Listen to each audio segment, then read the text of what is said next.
bienvenidos a un episodio más de Esto No es Político desde el Cafecito en La Mariscal, en Quito. Hoy vamos a compartir esta conversación con Iván Ulchurrota, mi querido amigo, comediante, escritor, periodista, ya no sé qué más decirte. Cancelado por lo menos cancelado, una vez cada semana. Sí. Ya ha sido rutina, ¿no? Como que Pero bueno, bienvenido.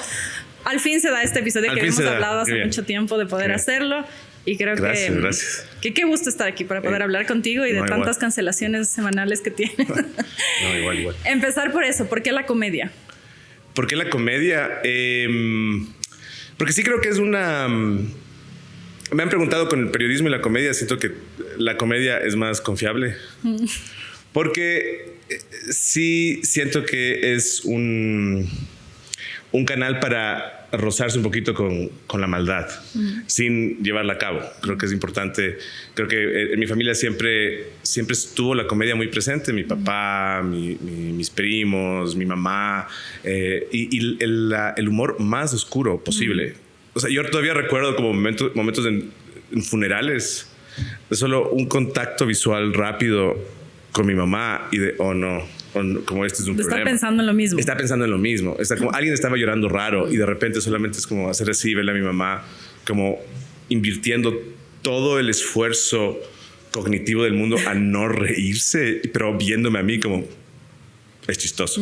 Estamos en la misma sintonía. Estamos en la misma sintonía. Entonces siempre hubo esa especie de ese extraño sentido del humor y creo que sí fue ha sido una herramienta que para mí me ha sido muy útil para un poco lidiar con y pensar y reflexionar sobre las cosas tontas que me inquietan y me preocupan. A la vez también has hecho periodismo y eso no lo mencioné al inicio, pero fuiste parte de La Foca, ese proyecto simpatiquísimo de La Foca, y también has escrito en que 4 Pelagatos, New York Times, en GK. ¿Cómo crees que el periodismo y la comedia se encuentran en algún punto? Creo que la comedia te da la posibilidad a través de la ficción de ser brutalmente honesto. Porque, insisto, creo que hay creo que la comedia existe gracias o surge del equívoco, del error, del reconocimiento de algo que no está bien, sea en uno mismo, sea en nuestro entorno. Entonces creo que con frecuencia, has visto que incluso uno dice, a veces tienes este paréntesis de, no, es chistoso porque es verdad.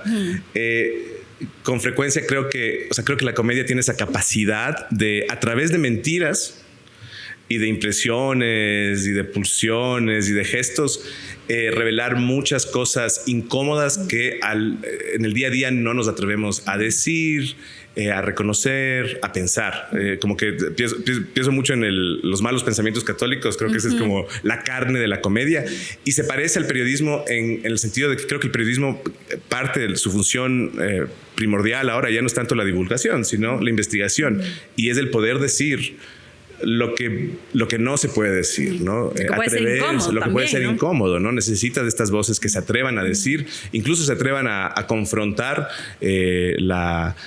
alguna opinión establecida, alguna visión hegemónica, alguna verdad impuesta. Entonces creo que en eso se parecen. Es la búsqueda no solo la búsqueda, sino el compromiso con decir mucho de lo que intentamos siempre reprimir, esconder. Pero en un mundo tan polarizado, con tantas grietas, con tantas carencias, con tantas urgencias, ¿cómo navegas entre estas cosas que pueden ser dichas y que en tu caso ha pasado, haciendo chistes de Palestina, sobre Dios, de Esmeraldas, que generan, qué sé yo, quizás cierta como resistencia, como que abren ciertos dolores quizá?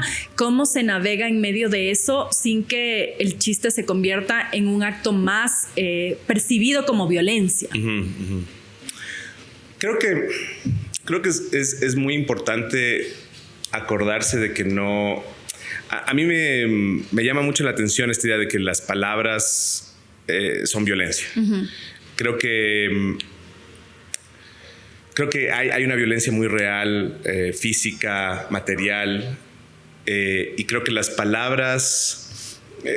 se le ha acusado de violencia a las artes, a la literatura, a la comedia, al cine, ¿no? El mundo de las palabras creo que está ahí para que podamos explorar ideas que pueden ser incómodas y que no creo que es justo equiparar eso con la violencia. Es decir, no creo que es lo mismo hacer un chiste sobre una situación de genocidio o una masacre que llevar a cabo la masacre, ¿no? Es decir, hay gente que sí está ahí, no diciendo mentiritas y jugando con las ideas. No, hay gente que les está llevando a cabo.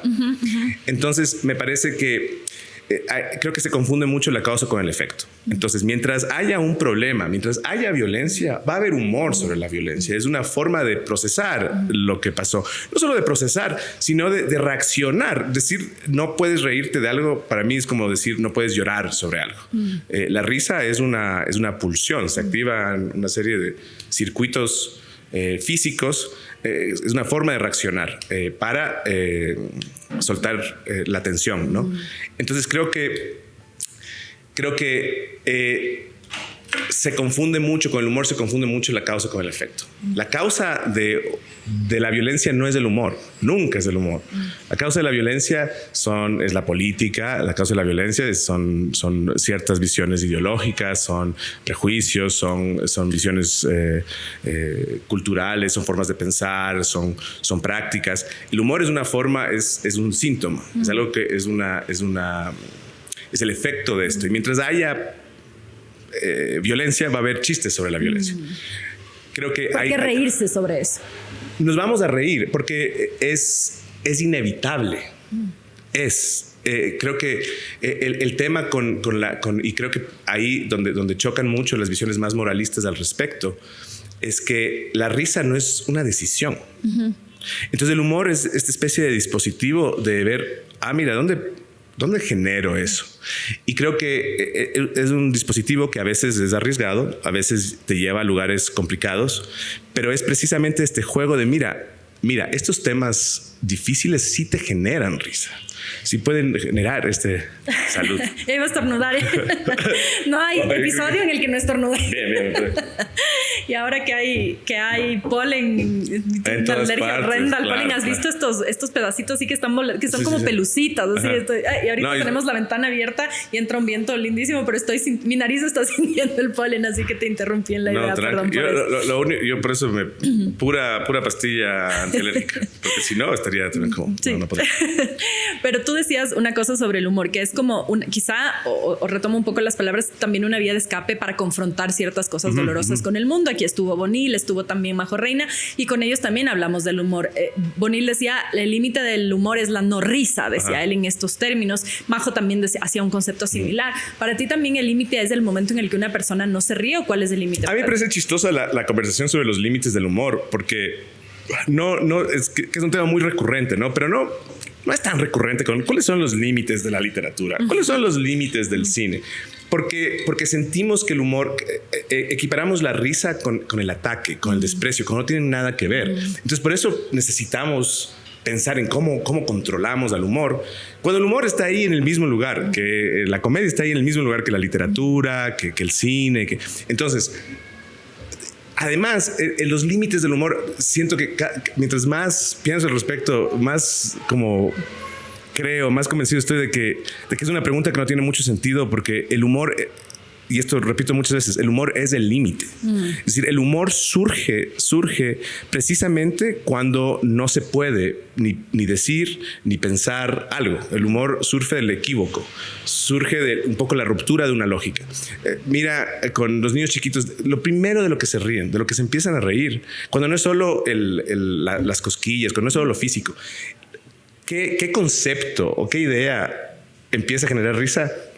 Es caca, pipí, lo genital, lo que no se puede. Un poco vamos cachando que hay cosas de las que no se hablan en público. Entonces, cuando se mencionan, es como, genera risa. Los chistes, yo me acuerdo los chistes que uno contaba de chiquito, es solo como caga, pipí, popó. Luego vas llegando a la adolescencia y es como sexo. Porque precisamente el humor está ahí en ese límite, surge de lo que no se puede pensar ni decir. Y de repente lo piensas o ocurre o alguien lo dice. Y creo que ese choque entre lo que debe ser y lo que es genera risas. Y creo que en general, si te pones a pensar en la mayoría de expresiones de comedia y de humor, es por ahí. Freud le interesaba mucho la persona que se cae, ¿no? ¿Por qué nos da risa cuando alguien se cae? La ruptura del orden. Hay un orden, hay una lógica y esta lógica se rompe. Pero se rompe de maneras que no son necesariamente violentas. Entonces, por eso sí creo que ahí es como, no es una... hay este otro McGraw que hablaba de la violación benigna, ¿no? No es una transgresión real, no hay algo físico que a ti te esté hiriendo, pero es una ruptura del orden. Entonces, ese choque creo que es un humor. Entonces, no sé si hay límites en el humor, porque el humor, sí, es el límite y el momento en el que establecemos, de esto no se puede, estoy seguro de que has estado en este tipo de situaciones que no se puede decir esto. Y es alguien, en lo más como que de pronto ya quedamos en que esto no, y de pronto lo dice y explota todo, porque es precisamente... Porque no está ahí. Ajá, es un hereje. El momento en el que blasfemas, el momento en el que dices, esto debe ser así, así, así, y no hay, decirlo o pensarlo está mal. En ese momento estás creando la semilla del humor, porque va a haber alguien que lo pensó y lo va a confesar y lo va a decir como... Ahora, ¿cómo traspasas esta línea en la que el humor está aquí, entre 4 personas, 5, nos reímos en una sala, etcétera, y cuando ya estás expuesto a un público más amplio? Y ahí entro también un poco a esto de las cancelaciones, de los cuestionamientos, que me imagino yo que hay algunos cuestionamientos que pueden ser válidos, que tú dices, bueno, si hay un punto, entiendo que esto te moleste o te incomode o te duela, pero yo voy a seguir haciendo el chiste sobre esto porque no son dos cosas que necesariamente están atadas. Y lo otro es cómo se devuelve ese ataque, porque si tú haces una broma que para otros puede ser un tema sensible, hablando de guerras, de violencia, lo que fuere, se puede regresar de una forma violenta en palabras hacia ti. Yo discrepo un poco en el tema de que sí creo que las palabras construyen, no porque te peguen, pero porque sí construyen un escenario. Tú mismo has recibido muchísimos ataques en redes, has visto gente que pone la dirección de tu casa y vayan, atáquenle, viven en la floresta, etcétera. Es decir, empieza en la palabra, pero pues puede transgredir a una agresión física o a un riesgo real. ¿Cómo manejas esto? El hecho de que puedas decir ciertas cosas haciendo uso de tu libertad versus el riesgo que eso puede tener ya en la vida real. El problema con las palabras cuando por ejemplo, son amenazas, es que están y existen y se utilizan en función de una violencia muy material y muy real, ¿no? Es decir, te están transmitiendo, no es un juego no hay una ficción ahí, no hay este trabajo de construcción de un mundo. Y si de pronto alguien está imaginando cómo le odio a Iván Churi, pero si empiezan a decir, necesitamos que hagan esto y vayan, y se sienta intimidado y sienta que no puede salir a la calle, ahí estás utilizando, no es... Las palabras son secundarias a la misión última, el objetivo, que es hacer daño físico. O sea, no es lo mismo hacer una broma de que ajaja que el Iván se muera cuando es solo una broma y una ficción versus tratar Totalmente. De llevarlo a la realidad. Y que hagan cuantos chistes quieran, yo les ayudo. Yo tengo algunas fantasías, situaciones en las que... Sobre ti mismo. Totalmente, no todo el tiempo. Sobre mi muerte. Pero... creo que entonces hay que distinguir entre como las palabras y el mundo, las palabras por las palabras y las palabras operando para hacer daño. Y creo que ahí hay una distinción importante y por eso creo que sí hay discursos de odio. ¿Cuál es el problema con ciertos discursos de odio? Es que están ahí para convocar y para que la gente haga daño. Con un objetivo específico. Con el objetivo de dañar. Ese es el problema con el discurso de odio. No es en sí que exista, es que tiene una función. Es una función que incide mucho en el mundo material y que dirige y que convoca y que detona. ¿No es cierto? Entonces creo que ahí hay que tener mucho cuidado porque, claro, no es que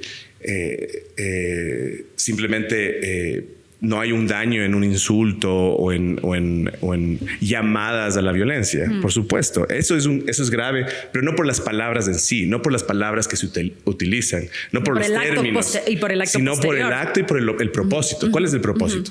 Si tu propósito es plantear una idea, si tu propósito es hacer reír, si tu propósito es imaginar o confesar.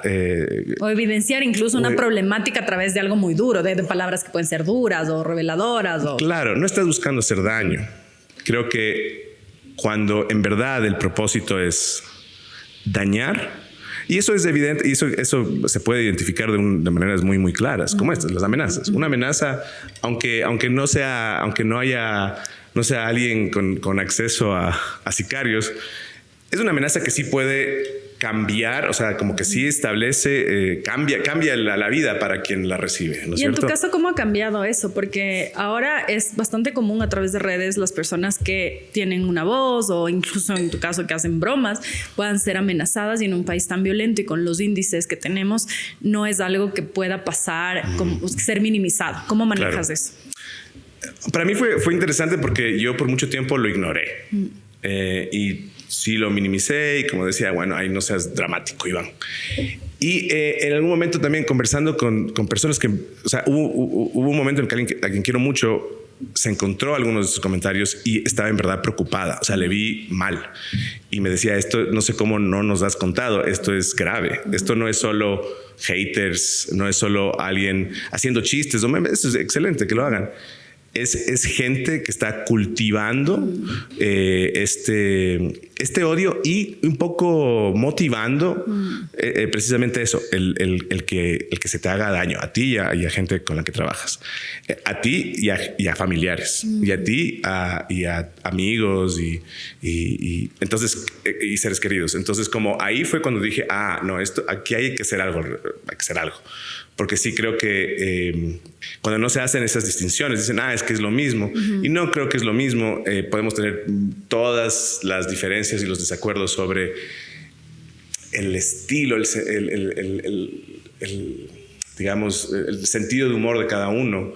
Pero creo que sí hay al menos un consenso, sí hay un consenso general de lo que es una amenaza, de lo que es la intimidación militante, activa, de lo que es el acoso, ¿no? Entonces, hay acciones que son acoso y que tienen ahí hasta hay una figura legal. Hay una figura legal. Entonces, ¿has puesto una denuncia? No, me dio pereza, pero tenemos todo bien documentado.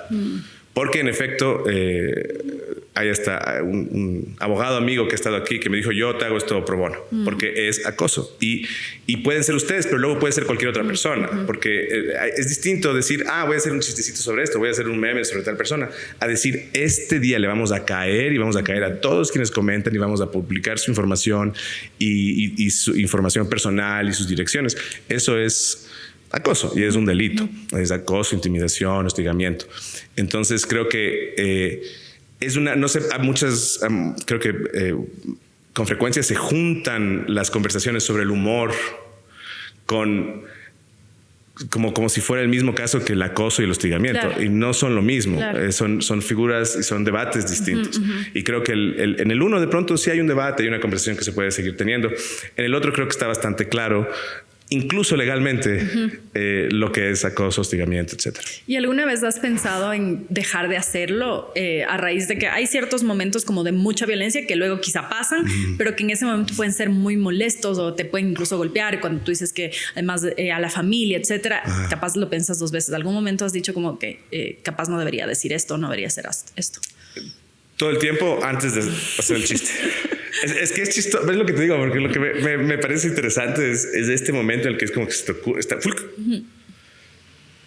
y dices, o sea, si no lo hago aquí, lo voy a hacer en algún lugar, y de repente solo, y con frecuencia, no siempre, genera risas y dices, ok, ya, vámonos con todo. Pero ayer tuve una situación de como tenía el chiste ahí y fue como, lo veía que estaba subrayado y decía, ya, vamos con todo. Entonces, sí, todo el tiempo creo que eso es parte de la adicción a la comedia, que es un momento de adrenalina, de no sé si esta es una buena idea. Y creo que eso es lo que genera la comedia, es esa tensión, es como que se suelta la tensión. No, lo va a decir, lo dijo. Lo dijo, o no lo dijo, o ya nos preparó. Pero cuando lo dices, ¿te pasaba que dices, de gana dije eso? Full vez. Sí. No, sí ha habido situaciones en las que he tenido que, oigan, sí, eso cortamos. Sí has pedido que se corte cuando es grabado. Full. También por eso, nuevamente, cuando ha habido ciertas situaciones en las que sí sientes que puedes hacer daño porque alguien puede... tengo un ejemplo muy... Es raro incluso hablar del ejemplo sin hacer el chiste entero, pero tengo un chiste sobre la voz de Dios. Y la voz de Dios es una voz, no es que digo que no creo que Dios tiene esta voz, sino que tiene una guañañí. Y en un show había alguien, y me di cuenta que había alguien que podría sentir que me estaba burlando de esa persona. O sea, había alguien que lo vi y dije, no, esto va a ser innecesario, porque el punto aquí, además, es que todos nos divirtamos. Y no hice el chiste. Pero esto es lo chistoso. Es que bajé, se acabó el show. No sé por qué no estoy describiendo. Es un man con labio leporino. Entonces estaba ahí y se acaba el show y bajo. Y el man se quedó y me dice, ¿por qué no hiciste el chiste? Como el man estaba como... Pero fue interesante porque como que, o sea, como tal vez te incomodé porque estaba en la primera fila. Yo sí, no iba a hacer el chiste.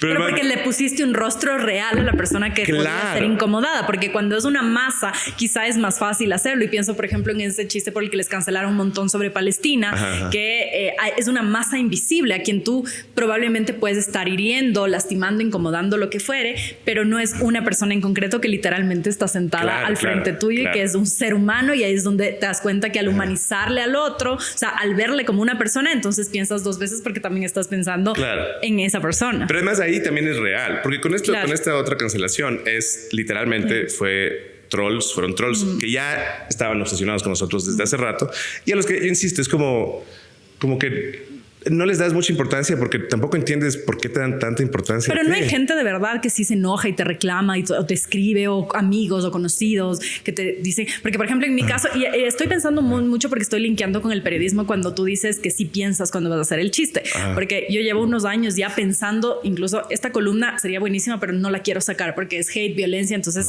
yo mismo me autocensuro y nos pasa a muchos periodistas en ese sentido. Entonces cuando tú dices lo del chiste y que luego lo sueltas y dices, son una masa de trolls, a los periodistas, a mí y a muchos otros, todos los días te están diciendo cosas, pero hay alguien detrás de estos trolls. Entonces, cuando tú te preguntas, en el caso de los chistes, si en algún momento hay gente de verdad que te dice, oye, no, Iván, ¿ha pasado? Ha pasado. Pero mira, es que esto es lo interesante, ¿no? Lo que decía Ricky Gervais es como, si entramos por ahí, el dueño de un bar se quejó porque se sentía ofendido por un chiste que hice sobre el bar. Se han quejado calvos por chistes que hago sobre la calvicie. Yo te digo que como estoy, lo siento. Amigos, estoy con ustedes. Mire, estoy aquí. O sea, tengo gente que tiene familiares con Parkinson. Y esto es hermoso cuando se acerca. Yo digo, no. Porque tu papá mi también. Papá tiene Parkinson. No, hay de todo. Ha habido gente. Es que gente que se ofende por chistes del Deportivo Quito y profundamente ofendida. Gente que se ha ofendido por un chiste que tengo sobre cómo el cóndor es un buitre grande y es horrible, y que se ha sentido profundamente ofendida. Arjona. Tengo chistes sobre Ricardo Arjona. Ese es el clip que más odio tiene. Toda Guatemala. Solo está ahí, todo Guatemala, no solo Guatemala, Centroamérica. Está ahí. Te odian por eso. Gente del Salvador que está ahí pero ofendidos, profundamente ofendidos y como agraviados por un comentario sobre Arjona. Entonces, sí, la gente se va a ofender y uno lo que puede hacer es procurar tener ese cuidado con a quienes de pronto sí sientes que esto puede, no es solo ofender, sino esto puede perpetuar una sensación de malestar, o si alguien ha sido humillado por este tema o ha sido bulleado por este tema, no lo voy a usar. Pero mira que yo tengo esta reacción y él es el que me dice, no hiciste el chiste. Claro. Porque también creo que a veces hay en esto yo insisto, burlarse de el tema ahorita de violencia política de género, ¿no?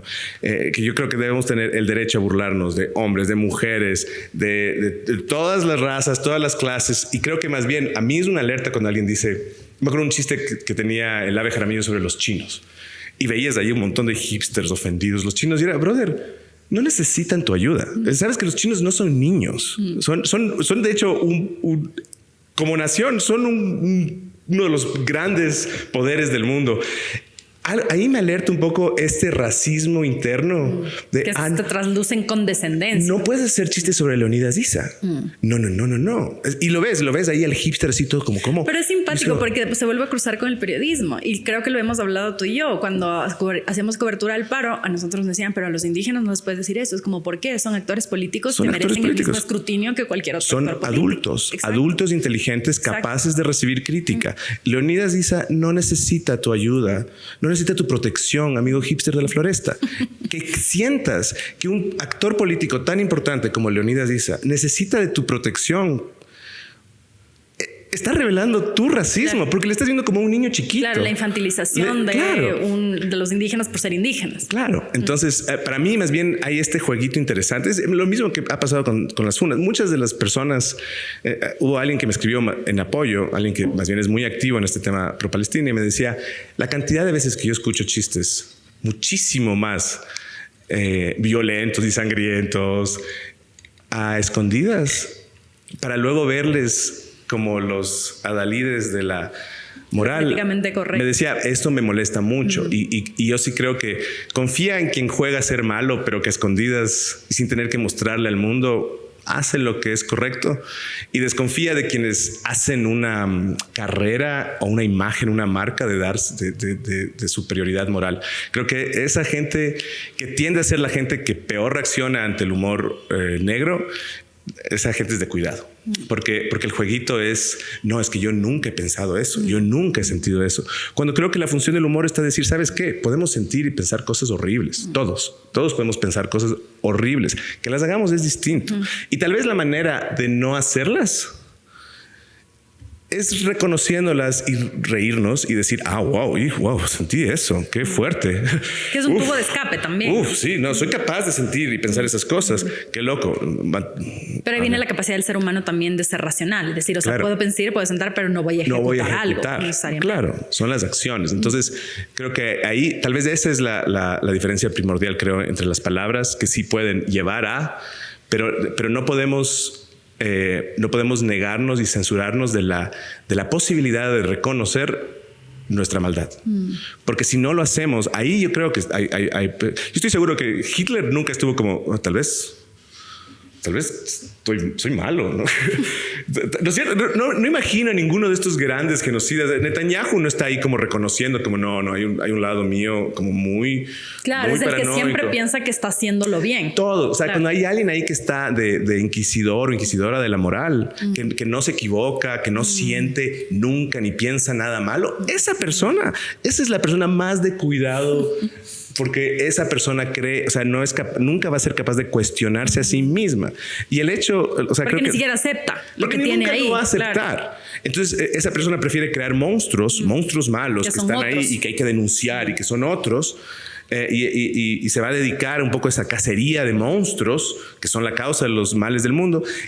Cuando tal vez creo que, y eso sí creo que es una de las grandes, digamos, revelaciones del humor, es que el monstruo no existe, pero que adentro de todos nosotros sí hay cosas que vale la pena explorar, y vale la pena y una estrategia y táctica creo que muy apta para esa exploración es el humor. No es la única, pero es el humor porque habita mucho en esto, en lo no dicho, en lo que... Es chistoso porque yo alguna vez en un conversatorio estábamos hablando de todo, sexualidad, era un conversatorio en 8:30 y yo dije la palabra pedo. Y la incomodidad de todos, porque podíamos, entonces este es un espacio sin censura, pero entonces cuando se echan pedos y veías como, como wow, como la Flaxo, no. Entonces eso me parece fascinante y creo que por eso el humor también incomoda tanto, porque ahí nace, ese es su hábitat. ¿Y qué crees qué dolores crees tú que se esconden atrás del humor? Porque además hemos visto muchas veces que muchos comediantes esconden incluso temas de salud mental y hay como este humor que parece tapar eso, ¿no? Como una montaña de humor para tapar una montaña de dolor. ¿Qué, en tu caso personal, qué dolores crees que se esconden detrás de estos chistes y de esta exposición a través de la risa? O sea, creo que es un arma de doble filo, donde sí creo que donde el humor necesita de todo lo demás, es que el humor requiere que nos distanciemos. O sea, es un momento en el que debemos tomar distancia para no sentir en eso. O sea, si hago un chiste sobre el Parkinson de mi papá, debo tomar distancia. Entonces estuve llorando y estresado y estuvimos ahí, y luego yo tomo distancia y digo esto. Entonces, lo interesante del humor, has visto que incluso en cómo se encuadra en el cine, tú puedes identificar qué es comedia y qué no, porque se distancia. Hay un momento en el que uno tiene que alejarse y no estar tan cerca de lo que están viviendo los personajes. Entonces, creo que donde hay que tener un poco de cuidado es esto. El humor requiere de cierto distanciamiento para que podamos reconocer estos elementos. El punto es no quedarse ahí. Y para eso es como hay que trabajar y hay que... No, el humor no es terapia. ¿No? ¿Trabajas de esos dolores? Sí, terapia de todo el tiempo. Y sí, busco, o sea, como... Nada peor que... así que Mario Lebrero decía, no hay peor un escritor que solo lea y escriba es como un quesero que solo come quesos. Necesitas de otras cosas. Y nada más insoportable que alguien que se dedique al humor y que esté solo en eso y que todo el tiempo esté tratando de contar chistes, como ya cálmate, como conversemos, como quiero llorar un poquito, o no, solo quiero estar serio. Como hacer esa negación de lo otro. Ajá, no, y el humor es una de las facetas de la vida, pero que sí creo que requiere obviamente de primero terapia, porque no, cuando dicen es que yo subo aquí a hacer terapias, no, amigo. Red flag. No, ve a terapia. Claro, tómate en serio. Ve a terapia, que estás llorando. No, todos estamos solo. Ve a terapia, amigo. Sí creo que terapia es muy importante. Y sí, leer, escribir. Y en tu caso hay como muchas de esas otras facetas. O sea, hablábamos del tema del periodismo, ahora das clases también a jovencitos, ¿no? Son adolescentes. La literatura con la que tienes un vínculo importante, además siempre estamos compartiendo libros que estamos leyendo. Y ahí quiero preguntar un poco cómo se interrelacionan estas cosas, porque esta cercanía que tienes con la literatura, que has querido empezar a escribir, estás escribiendo, cómo se amigan todas estas facetas. Es curioso porque mi papá es escritor y mi papá es poeta, tiene un libro de poesía, Perdura lo que perece, que es hermoso y es muy melancólico y es muy conmovedor, pero sí hay un hombre muy adolorido también por la enfermedad y por un poco su relación con la muerte y el cuerpo que decae. Pero mi papá también es extremadamente chistoso. Y siempre tiene otra novela de un hombre que piensa en todo esto mientras caga en el baño y que ve un graffiti, ve que alguien escribe algo en el baño y empieza a pensar. Entonces, siempre ha habido, en mi vida, siempre ha habido esta extraña como relación entre lo escatológico y lo tierno. Como hacer esto. Yo bromeo que yo resolvía mis conflictos con mi papá con pedos, en verdad. Te juro que es súper raro. Pero nos dejábamos de hablar y de repente solo mi papá como de la nada me quedaba viendo y se echaba un pedo. Y yo como, papá. Entonces luego pasaba, hombre. Y de repente esta extraña y tonta función corporal nos acercaba un poquito y empezábamos a hablar. Entonces creo que más bien siento que conviven mucho, porque creo que el humor puede y debe ser tierno.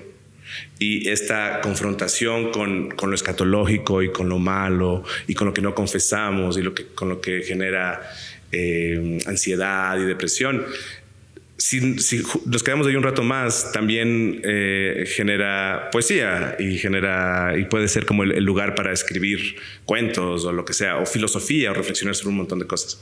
Entonces sí creo que el humor me ha abierto ciertas puertas sobre mí mismo y sobre el mundo a mi alrededor que sí me entusiasma explorar por otros medios también.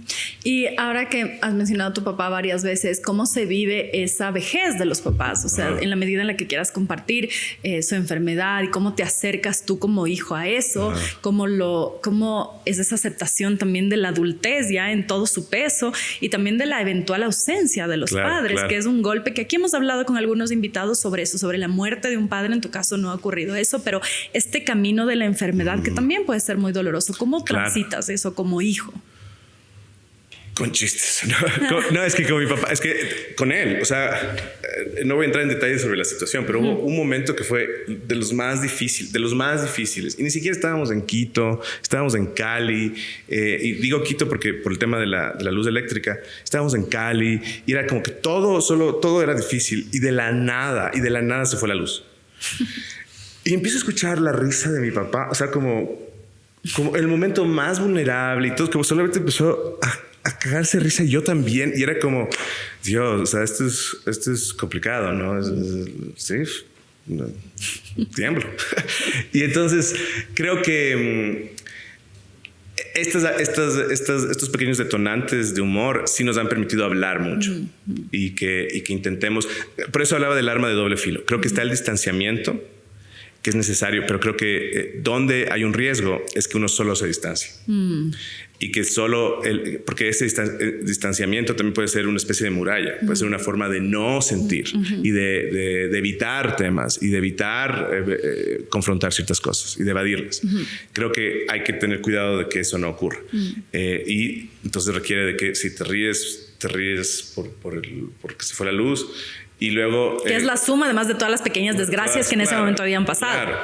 Haces el ridículo y te ríes y luego lloras también. Porque además es perderle el miedo a hacer el ridículo. Y creo que también lo interesante de llorar o de reconocer que uno está triste o que está mal es que nos da miedo hacer el ridículo. Es vulnerabilizarnos. Y el ejercicio cómico te vulnerabiliza todo el tiempo. O sea, el riesgo a que te vaya mal y pasa. O sea, hasta a los más grandes les he visto, este no está pegando este chiste.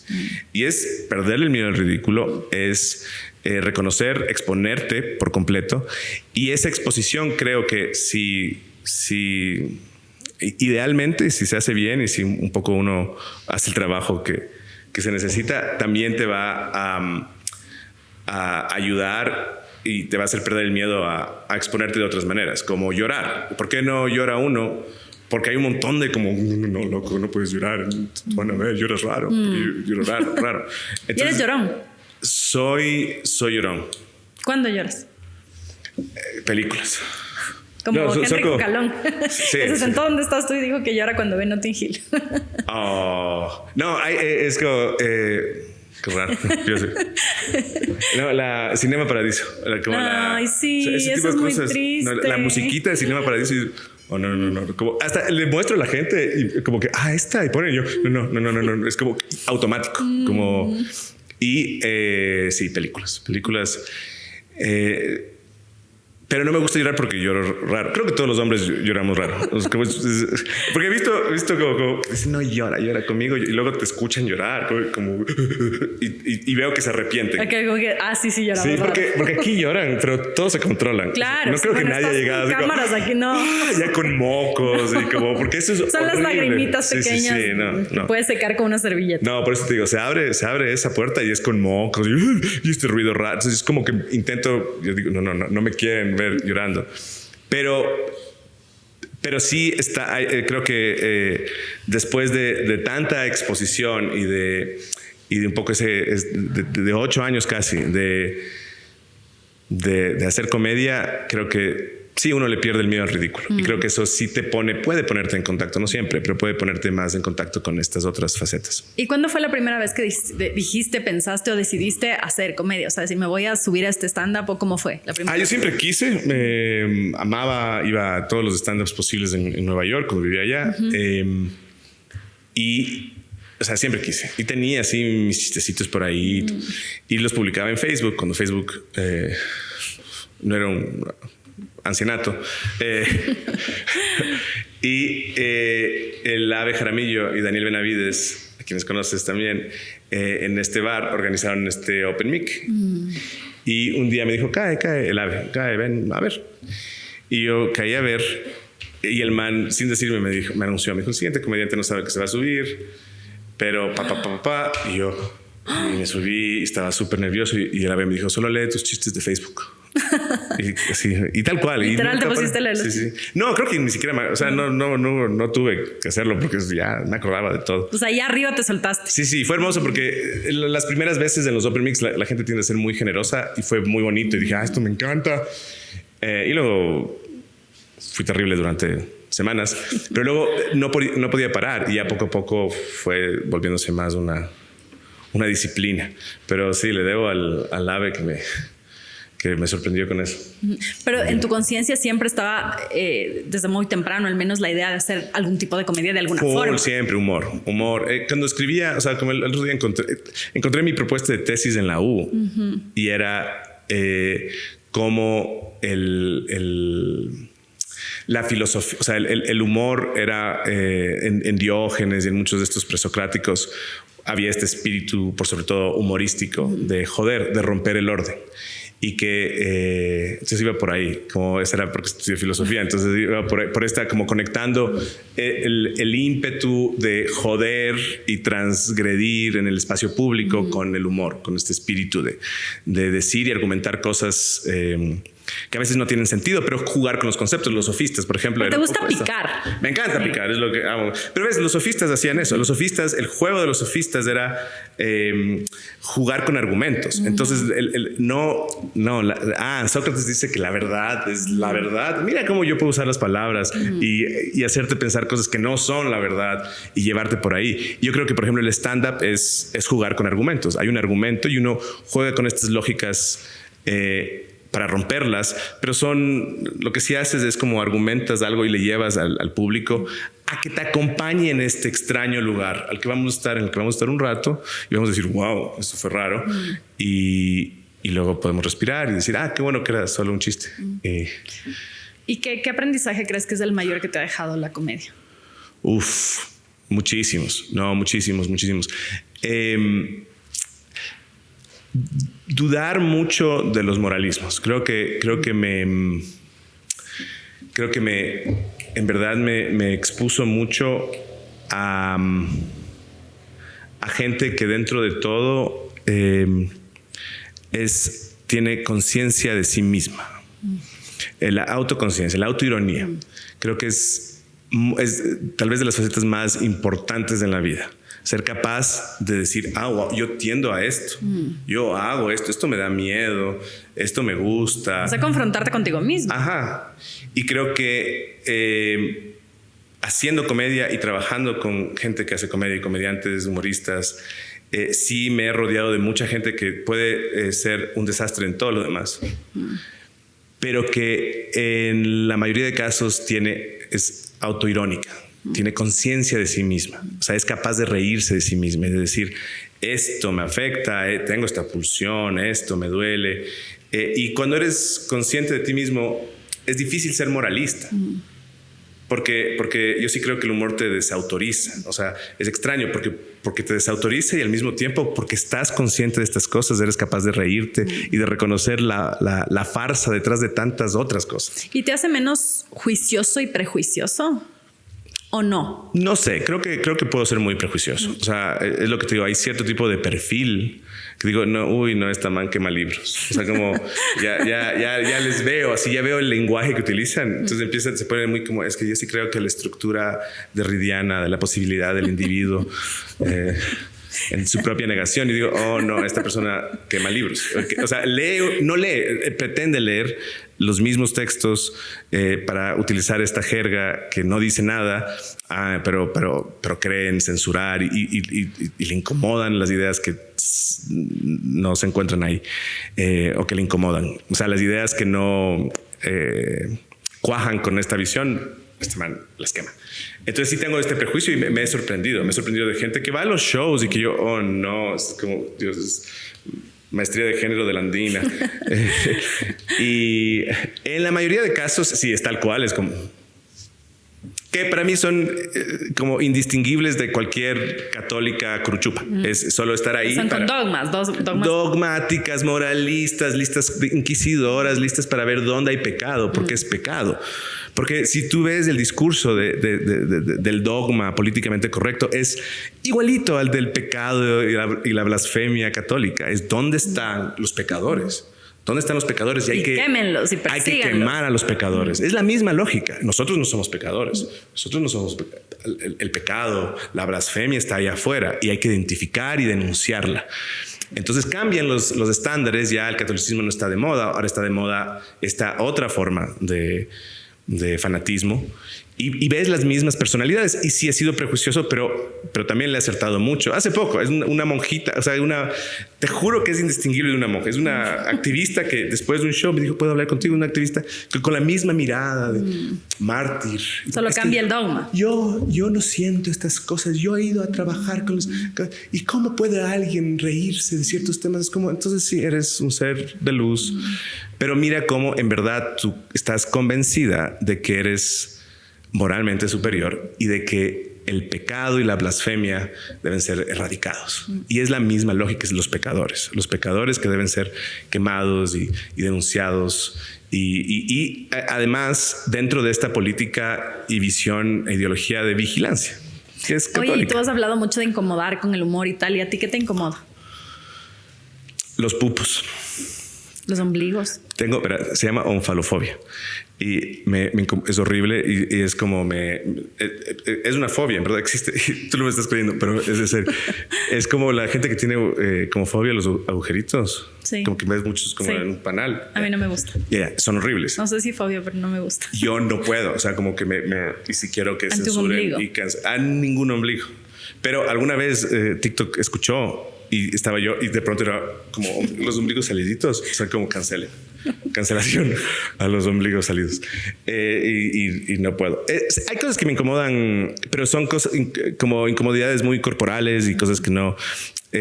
Hay cierto tipo de como recitales de poesía contemporánea que me incomodan. Y hace poco me invitaron a uno, lanzaban papel higiénico y gritaban y lanzaban cosas en la pared y está muy bien, yo no me voy a quedar. Pero te incomoda, está muy bien. Y yo sé que mi humor va a incomodar a mucha gente, está muy bien. Pero uno lo que dice, esto me incomoda, me voy.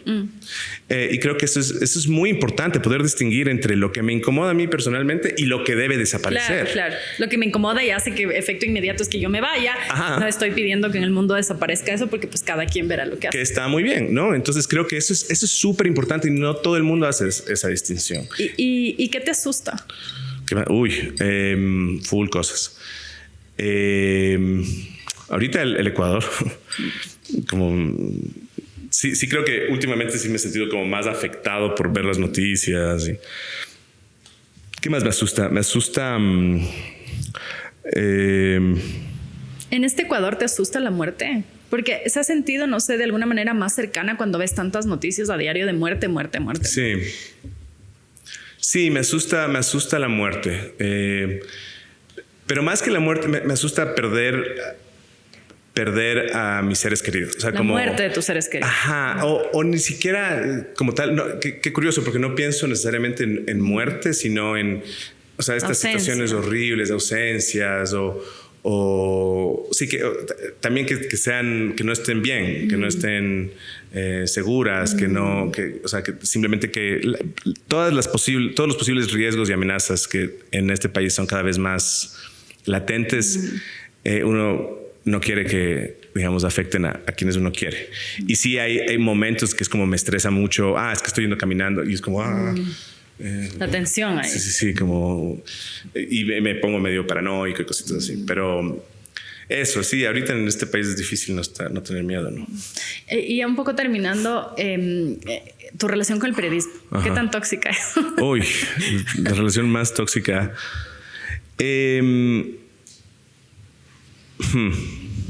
Creo que me molesta el periodismo solemne y creo que sí me es muy difícil.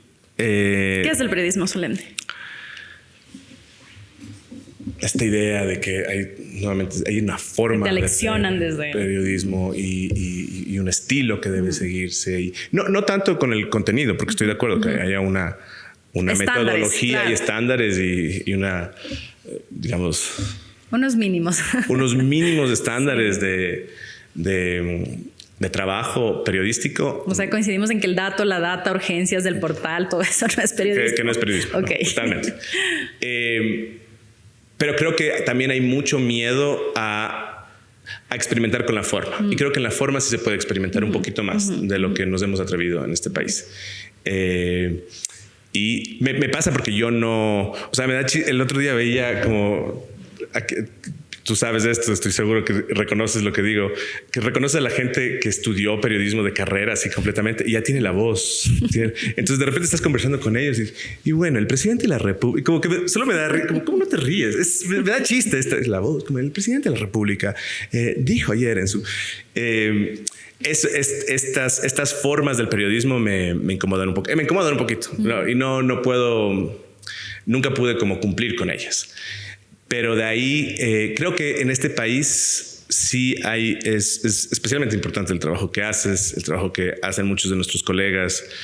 Y sí creo que eso es urgente, el trabajo de poder hacer periodismo sin recaer siempre en los bandos de uno o del otro lado. Creo que es importante posicionarse. Pero posicionarse, a veces la gente cree que posicionarse como periodista es me afilio a un partido o a otro, como a esos posiciones, es que estoy con este partido. Soy correísta o anticorreísta, que es como la polarización del país que se traslada a todos los otros espacios. Claro, es posicionarse, es también posicionarse de acuerdo a tus principios. Esa es una postura política también. Es que yo creo en la democracia, en la responsabilidad periodística. Eso es posicionarse también. Esa es una postura política. Entonces, esto de que estoy de acuerdo, no hay periodismo objetivo. Pero no ser objetivo no significa que ondeo la banderita de un partido del otro. Claro. Más bien eso me parece muy riesgoso y muy poco responsable. Militancia. Entonces, que está bien, pero que no se reconozca como periodismo militante. Pero, o militancia periodística, no sé. Pero sí creo que en este país en particular, creo que los periodistas cumplen una función parecida a la de los defensores de los derechos humanos. O sea, de poder hacer su trabajo independientemente de las simpatías personales y creo que de las presiones políticas, de poder decir esto ocurrió y tal vez estoy ahorita defendiendo los derechos de alguien que me cae mal y que me persiguió, pero es lo que debo hacer. Y creo que es muy raro eso en este país y creo que por eso quienes sí lo hacen sí merecen nuestro especial cariño y protección. ¿Quién es la persona que más admiras? Que más admiro. Wow, qué buena pregunta. El otro día caché que el escritor que más he leído es Milan Kundera, a quien le amo. Amo cómo escribe, amo los temas que le obsesionaban. Su primer libro es La Broma, que es precisamente la censura y la persecución que recibe alguien por escribir irónicamente, por escribir algo con ironía y que la gente no entendía la ironía y era, pero ¿por qué escribes eso? Pero es que no es chistoso, no, es ironía. ¿Pero para qué? ¿De qué sirve la ironía? ¿Por qué no es todo literal? Todo debe ser literal en el estado de la verdad comunista. Y ese es su primer libro, La verdad, la broma. Y creo que es alguien, sí es todo lo que... obviamente debe tener un montón de textos que no eran tan brillantes, pero generalmente nunca me ha decepcionado. Es un referente, o sea, vuelvo a él con frecuencia. Pero quizá porque no le conoces, por eso dicen no conozcas jamás a tus héroes, ¿no? Totalmente, no. Cuando le conoces como persona ya no se sabe. Qué bueno que se murió, porque no es imposible. Para no tener que desmitificarlo nunca. Totalmente. Es la gran paradoja. Mi corazón como lo imagino. Mi corazón fue como se murió, fue como, ok, bien. No indaguemos. No indaguemos. Porque además indagamos en la vida de todos. Esto es lo que pasa. Tenemos muertitos debajo del alfombra. Todos. Somos seres humanos. Entonces creo que por eso es como quienes están ahí como acusando mucho el dedo. Digo, algo estás... ¿Qué estás tratando de esconder? Sí, quieres distraernos de algo más. Pero sí, yo diría que viene a mi cabeza. Y la persona como de la vida real, no escritor, no lejana a tu cotidianidad. Es que debe recibir esta respuesta con muchísima frecuencia, pero mi vieja tengo su sentido del humor, tengo su misma fascinación por mi mamá. Enseña literatura, es literata. Creo que además sí, comparto mucho su misma relación con el mundo y ha sido alguien que también, le debo todo a ella y es una mujer increíble. Entonces, sí, me encantan las respuestas así sobre las mamás. Sí, me imagino que me encanta. Mucha gente sí dice su mamá, pero me encanta porque eso también da cuenta. He escuchado algunas relaciones malas con las madres, pero me encanta escuchar esta admiración a las madres en estas relaciones No, mi mamá es impresionante. O sea, yo ya todavía es como, mamá, puedo ir a hablar contigo. O sea, como estoy triste. El refugio. Sí, no, voy a la casa de mi mamá y conversamos y es como, es chévere conversar con ella. Entonces sí, diría que además o sea, la vida le ha dado duro y nunca bajó la cabeza y además es chistosísima. Entonces... Cierro con esto, tu peor defecto. Mi peor defecto, uy, no, es que son muchos. Pero el que quizá es recurrente. El más terrible, creo que soy muy... a veces puedo ser muy egoísta con mi atención. Entonces creo que esa puede ser una forma de egocentrismo. Creo que a veces como que... ¿Pero qué quieres decir? Como que de pronto estoy pensando en mi cabeza y estoy con mis propias preocupaciones y me olvido que hay preocupaciones más importantes y que la gente está ahí contando conmigo y yo estoy así, no, pero es que, espérate, creo que si lo escribes así, entonces creo que para mí es, sí, algo con lo que debo trabajar mucho, acordarme de la gente a mi alrededor. Está buena esta conversación y se nos quedan un montón de temas. Ya llegó nuestra siguiente invitada, así que vamos a parar ahí, pero de ley va a haber una parte 2. De una. Gracias por haber estado aquí. Gracias a ti. Esto no es político con Iván Ulchurrota. Ha sido una conversación desde el cafecito, ahora también en Sonorama los jueves a las 18 horas. Así que nos vemos en el próximo episodio. Un gusto, soy María Sol Borja.